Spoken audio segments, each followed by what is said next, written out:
নমস্কার এভরিওয়ান, সবাই ওয়েলকাম করছে নতুন একটি রেসিপি দেখার জন্য। আশা করি আপনারা সবাই ভালো আছেন এবং সুস্থ আছেন।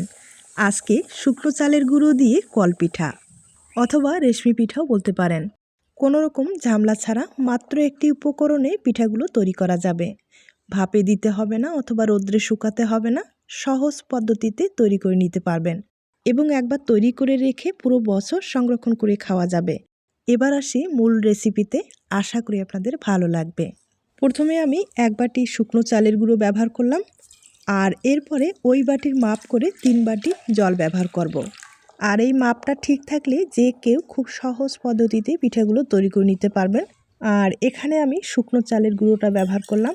আপনারা চাইলে ভিজা চালের গুঁড়ো ব্যবহার করতে পারেন অথবা চালের পেস্ট তৈরি করেও কিন্তু খুব সহজেই পিঠাগুলো তৈরি করে নিতে পারেন।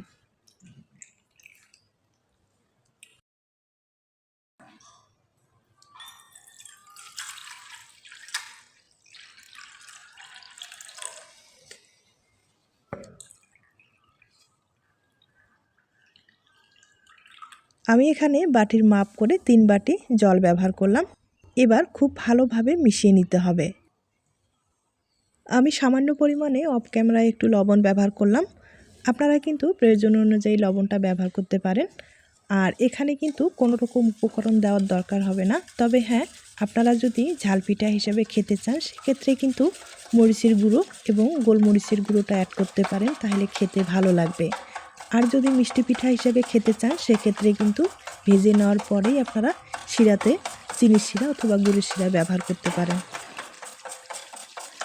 পাত্রটা কিন্তু আমার অনেক ছোট হয়ে গিয়েছে, আমি একটা বড় পাত্রে ঢেলে নিব। আর এখন খুব ভালোভাবে মিশিয়ে নিতে হবে।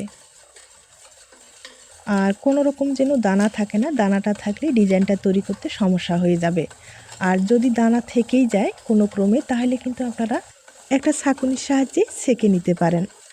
আর এটা যেহেতু শুকনো চালের গুঁড়ো, পেস্টটা তৈরি করতে একটু সময় লাগবে যাতে চালের গুঁড়োটা ভালোভাবে নরম হয়, তাহলে পিঠাগুলো যখন ভেজে নেবেন তেলে দেওয়ার সাথে ফুলে কিন্তু ডবল হয়ে যাবে।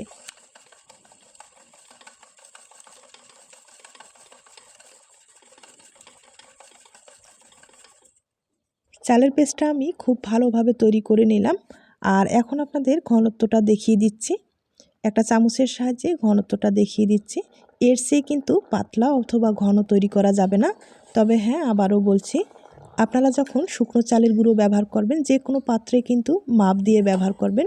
আর ওই পাত্রের মাপ দিয়ে জলটা ব্যবহার করবেন, মানে 3 গুণ জল ব্যবহার করলে আপনাদের আর কোনো রকম সমস্যা হবে না। যে কেউ খুব সহজেই পিঠাগুলো তৈরি করে নিতে পারবেন। আর আপনারা হয়তোবা দেখে বুঝতে পেরেছেন। এবার আপনাদের চুলায় নিয়ে যাচ্ছি। চুলায় আমি একটা কড়াই বসিয়েছি, এবার চালের পেস্টটা দিয়ে দিতে হবে। আর এ পর্যায়ে কিন্তু চুলার আঁচটা একবারে কম করে দিতে হবে। আর এগুলো যেহেতু চালের পেস্ট, ভিতরে লেগে যাওয়ার সম্ভাবনা বেশি থাকবে, তাই হালকা আছে এভাবে কিন্তু নেড়েচেড়ে নিতে হবে। আর নাড়াচাড়া কোনো অবস্থায় বন্ধ করা যাবে না, বন্ধ করলেই লেগে যাবে, আর লেগে গেলে পিঠাগুলো কিন্তু ভালো হবে না। তাই অনবরত এভাবে নেড়েচেড়ে নিতে হবে। এভাবে 4 থেকে 5 মিনিটের মতো হালকা আঁচে নেড়েচেড়ে নিলেই চালের পেস্টটা ঘন হয়ে আসবে। আর ঘন হয়ে আসলে এরপরে কিন্তু ভালোভাবে নেড়েচেড়ে নেওয়ার পরে একটা ডোর মতো তৈরি করে নিতে হবে। আর ডোটা তৈরি করলে খুব ইজিভাবে আপনারা পিঠাগুলো তৈরি করে নিতে পারবেন।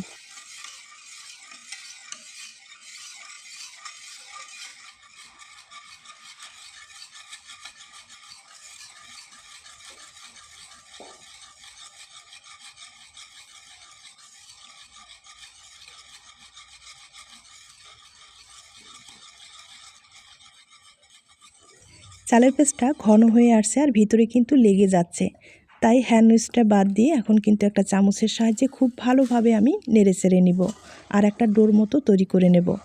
আর এখানে কিন্তু কোনো অবস্থায় চুলার আঁচটা বাড়ানো যাবে না, হালকা আছে এই কাজটা করে নিতে হবে। আর এভাবে একটা ডোর মতো তৈরি করে নিতে হবে।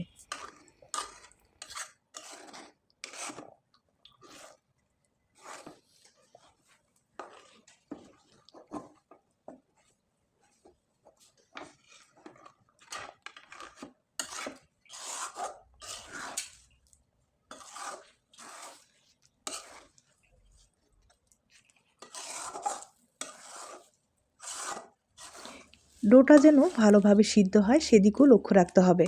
আর ভিতরে যদি কাঁচায় থেকে যায় সেক্ষেত্রে যখন এই পিঠাগুলো আপনারা শুকাতে যাবেন তখন কিন্তু ফেটে যাওয়ার ভয়টা অনেক বেশি থাকবে। তাই ডোটাকে খুব ভালোভাবে সিদ্ধ করে নিতে হবে। আর ভালোভাবে সিদ্ধ হলে খুব ইজিভাবে পিঠাগুলো আপনারা তৈরি করে নিতে পারবেন।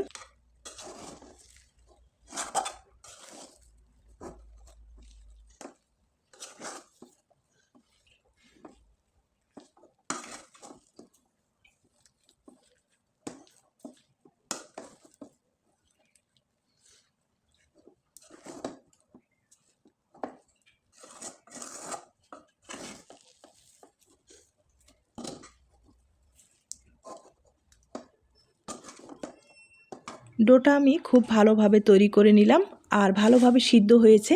এবার একটা পাত্রে আমি ঢেলে নিব। আর ডোটা কিন্তু অনেক নরম হয়েছে। আর এরকম ডো নরম হলে খুব সহজেই আপনারা পিঠার ডিজাইনটা তৈরি করে নিতে পারেন। আমি হাতে হালকা করে একটু তেল লাগিয়ে ডোটাকে একটু সমান করে নেব। কোনো রকম মুথে নেওয়ার দরকার হবে না, এমনিতেই ডোটা অনেক সফট হয়েছে। আর এরকম ডো হলে খুব সহজেই পিঠাগুলো তৈরি করা যাবে।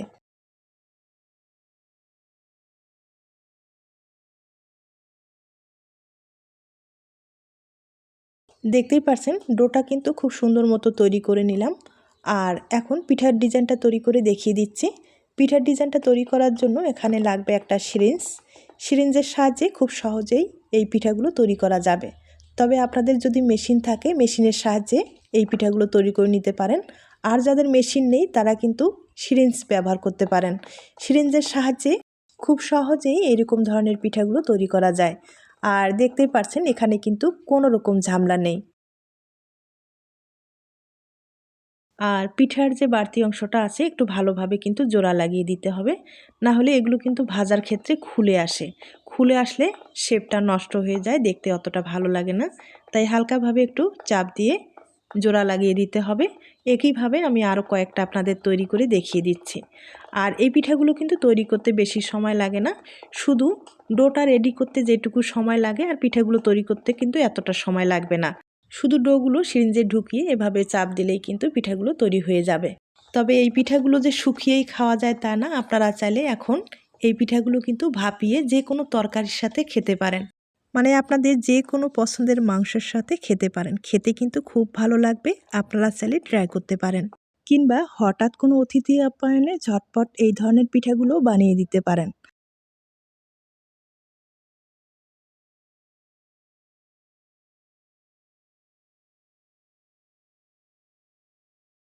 তবে এই পিঠাগুলো যখন তৈরি করবেন ডোটা একটু গরম অবস্থায় তৈরি করার চেষ্টা করবেন।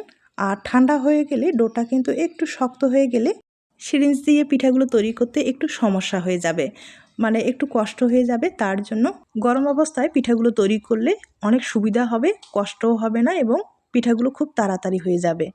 আর দেখতেই পাচ্ছেন শুধুমাত্র একটা সিরিঞ্জ দিয়ে কত সুন্দর একটা পিঠা তৈরি করা যায়। আপনাদের হাতের কাছে সিরিঞ্জ না থাকলে যে কোনো ওষুধের দোকানে কিন্তু পেয়ে যেতে পারেন। আর এগুলো দামও বেশি না, 20 থেকে 30 টাকা হলে একটা বড় সিরিঞ্জ পেয়ে যেতে পারেন। আর সিরিঞ্জের কিন্তু যে ছিদ্রগুলো আছে সুই দিয়ে একটু ছিদ্র করলেই হয়ে যাবে।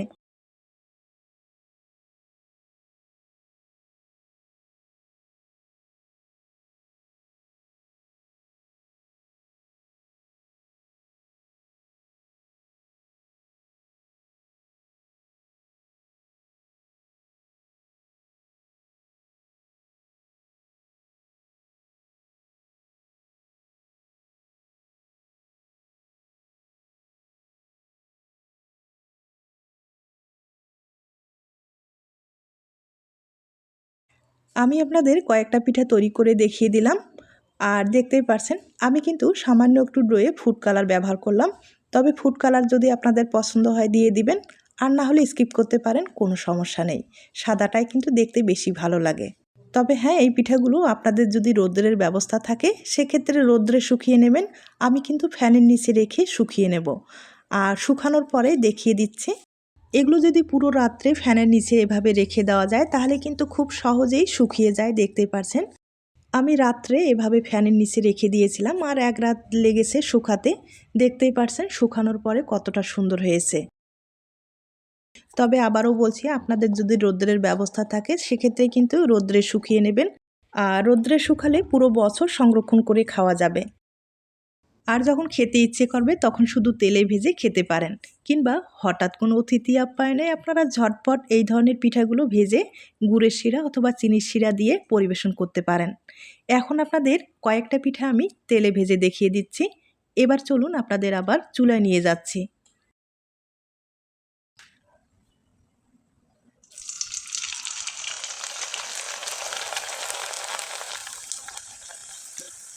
এই পিঠাগুলো যেহেতু শুকনো, তাই ভাজতে বেশি সময় লাগে না। তেলে দেবেন আর তুলে নেবেন, তবে চুলার আঁচটা হালকা করে দিয়েই ভেজে নিতে হবে। না হলে লালচে হয়ে গেলে পিঠাটা কিন্তু দেখতেও ভালো লাগবে না এবং খেতেও ভালো লাগবে না। তাই হালকা আছে একবারে এভাবে ভেজে নিতে হবে। আর পিঠার কালারটা দেখতেই পারছেন কতটা সাদা ধপধপে হয়েছে। ধপধপে সাদা দেখতেও যেমন ভালো লাগবে, খেতেও কিন্তু দুর্দান্ত লাগবে। আমি আপনাদের কয়েকটা পিঠা ভেজে দেখিয়ে দিচ্ছি।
আমি আপনাদের কয়েকটা পিঠা ভেজে দেখিয়ে দিলাম।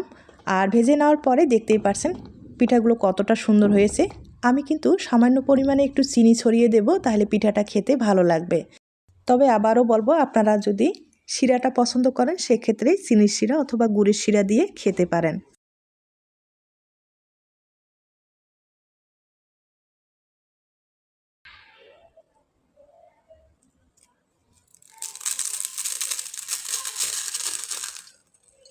শব্দ শুনে হয়তো বা বুঝতে পেরেছেন কতটা মুচমুচে হয়েছে।